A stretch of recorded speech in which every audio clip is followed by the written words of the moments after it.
This is the second part of my three-part video about the Vox VT40.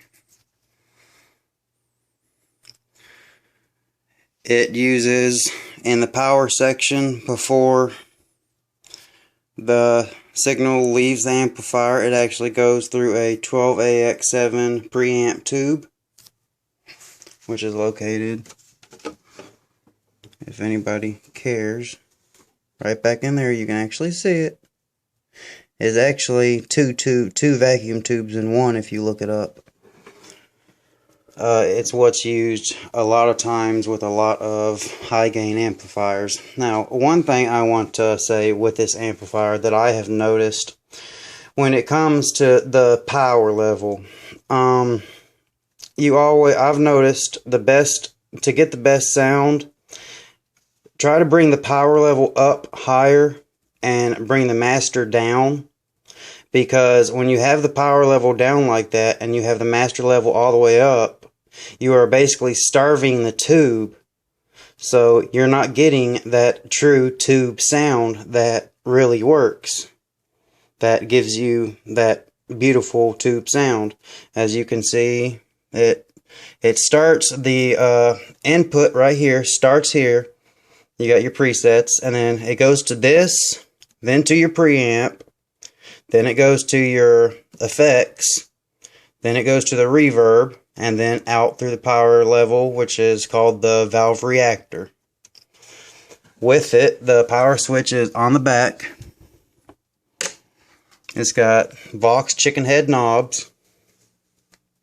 Once you turn it on, as you can tell, everything's turned up. You can't hear nothing. That slow humming was the tube warming up. I actually have a Randall RT50 also that is 50 watt all tube. One thing about tube amps compared to solid state amps is the wattage. Whatever the wattage says, the tubes are always more powerful. But what I try to do most of the time to get the best tone is I turn the master down, and that allows me to turn the power level up so I can run that tube a lot harder, so I'll get a better sound. One thing that I've heard a lot of people talk about is metal sounds. Someone hasn't heard a good metal sound. Well, the big problem with the VT20 is the 8-inch speaker simply cannot produce the good tones. I mean, with the treble booster, it helps, but go ahead and spend the extra $80 to $100 and get the 10-inch speaker. It helps so much. But in it you have the California Clean US Blues. With this, I actually got online and looked up what every single amplifier is.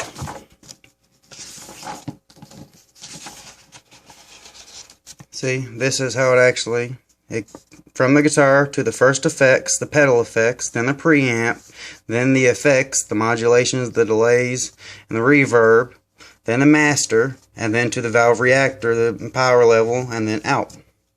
It also has the, where is it at?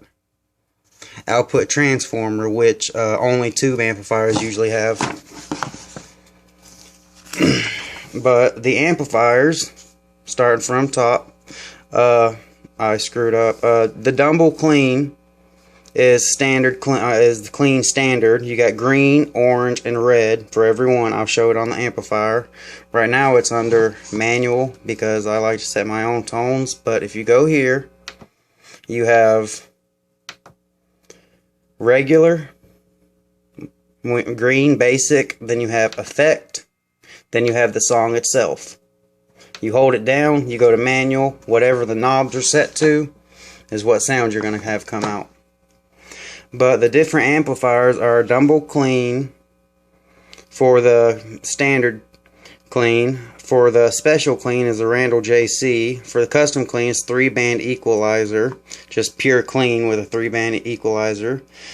As you see, Fender Brown Pro, 57 Fender Twin, Fender Brown Tweed, Bassman, and it has a song for every single.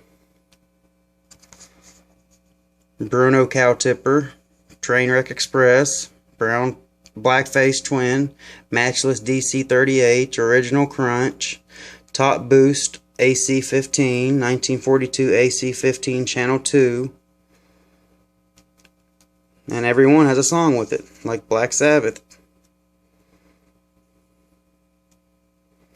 I think that was Paranoid that goes along with that one. But there's a couple amplifiers like the AC-30. AC-30, you actually have Brian May signature. So Brian May from Aerosmith. No shit, not Aerosmith. What the hell am I thinking? Brian May from Queen. I'm a damn idiot. UK Rock. You got a bunch of Marshalls. Six or seven different six Marshalls. You got a Randall, which is what Dimebag was so great for doing, because he was the first metal guy that came around that used solid state amplifiers. And just, you also have the Mesa Engineering dual rectifier under US metal standard, Pitbull, PV, overdrive, just the diesel VHT. The diesel VHT and the Mesa dual rectifier are the best for drop D, and I have a 7-string that I'm going to use. It's in drop A.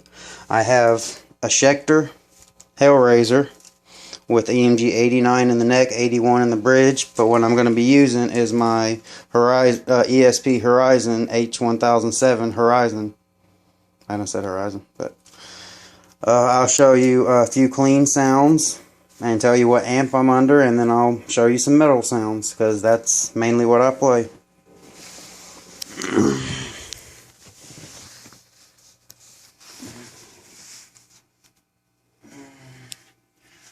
Look away.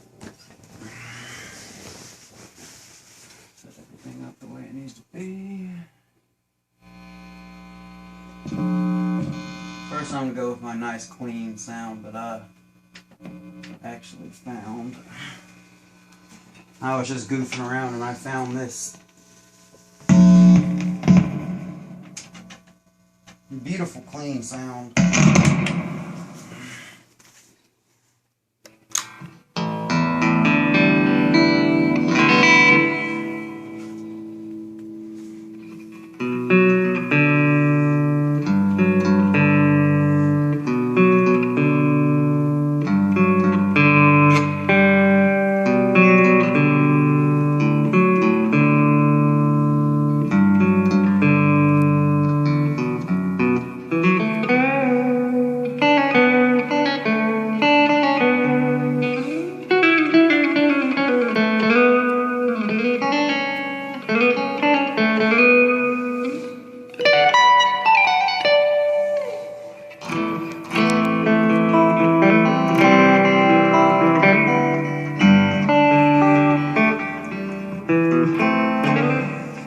Try out the Mesa dual rectifier. So basically what you do is you bring it down to the US high gain.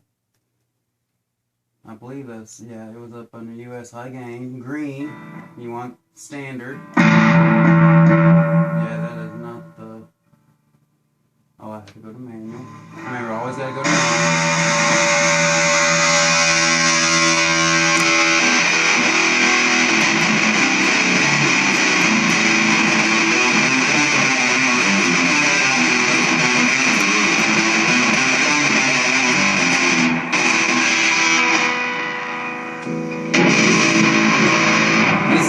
Rectifier.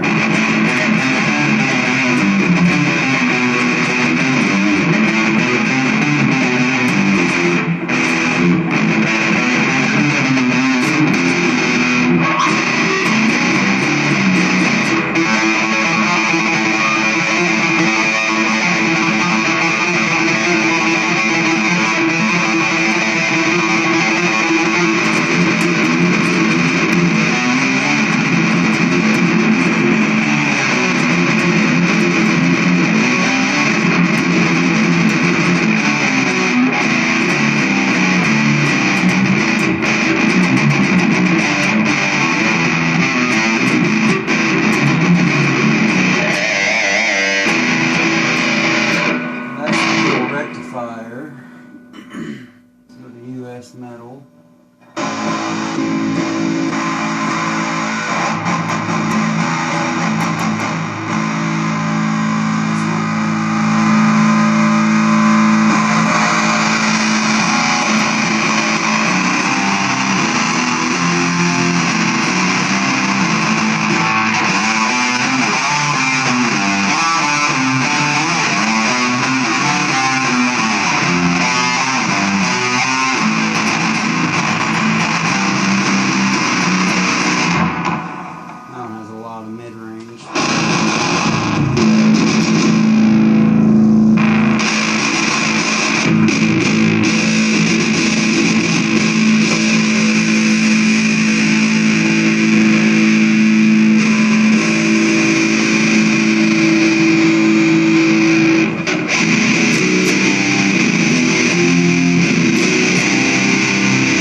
Harmonics.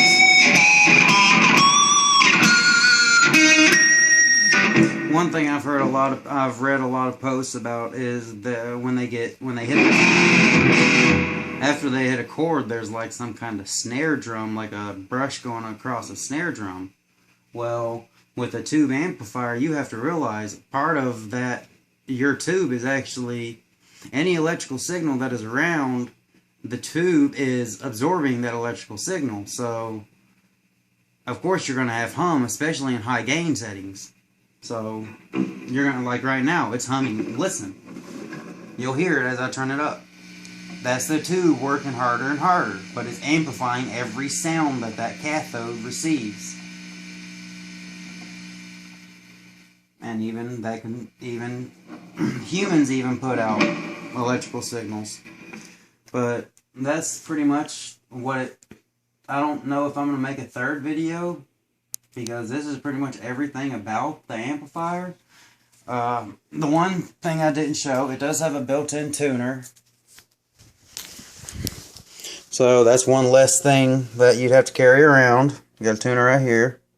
Just hold it down and it bypasses. You can bypass, or you can just have it going and just regular tune it.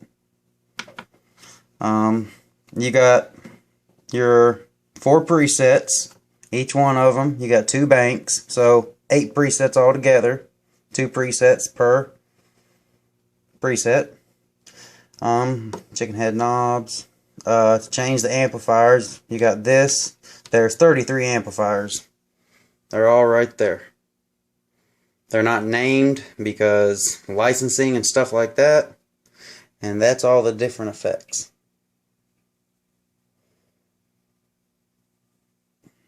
So, anybody interested in getting a guitar modeling, an amplifier modeling amplifier, I would strongly suggest go with the Vox. If you can afford it, go with one with the 12-inch speaker. This is my practice amp. My main amp, like I said, is my Randall RT50. It's just got a clean and an overdrive channel, all I really need. But if you want a practice amp, the RT20 in America starts at, I believe it was either 180 or 190. The RT40 was 300, I believe, either 300 or 289. The RT80 is 400, and the RT120 is like 500 or something. I can't remember exactly. But my local music shop is where I got this. I was choosing between an orange amp or this. And the orange amp just doesn't have the amplifier modeling like this does. I'm very impressed with this. For being a practice amp, it has a lot of power. It may say 40 watts, but one thing you will notice, it has 40 watts, but then that valve reactor technology actually gives you an extra 20 watts, so you have a complete 60 watts of power. Now that's a lot to put through that 10-inch speaker, so I highly recommend, if you're going to actually use this on stage, take it to a local guitar tech. I know how to do it. You have to get something that's called a neutral jack. Basically what it does is you have to unhook your wires from your speaker, hook it into the neutral jack, and then have 2 more wires coming from the neutral jack back to the speaker. Basically what happens is, instead of having a switch to switch over every time you go from having the internal speaker going or a cabinet, the neutral jack automatically disconnects the internal speaker when you plug in the Mel style jack. So it would look like a switch like this, but just inside it has little leaves that as you put this in, it lifts up on them, so it disconnects the internal speaker and all the power is fed out to the cabinet. And that's one thing I'm going to have done to this, because 60 watts is a lot for a little 10-inch speaker. But that 10-inch speaker, one thing that's really cool about this amp also is the fact that it's constantly, the valve reactor technology is constantly watching the load and how the speaker is working. If you ever actually look at the back and take the back off, you can see that there's more than one wire to it. If you read the manual, it actually says that the whole time it's working, the valve reactor technology is always working to give you the best possible tone that this amplifier can create. So, like I said, if you want to get an amplifier, spend a little extra money and get a amplifier modeling. But like I said, Vox VT40 Plus.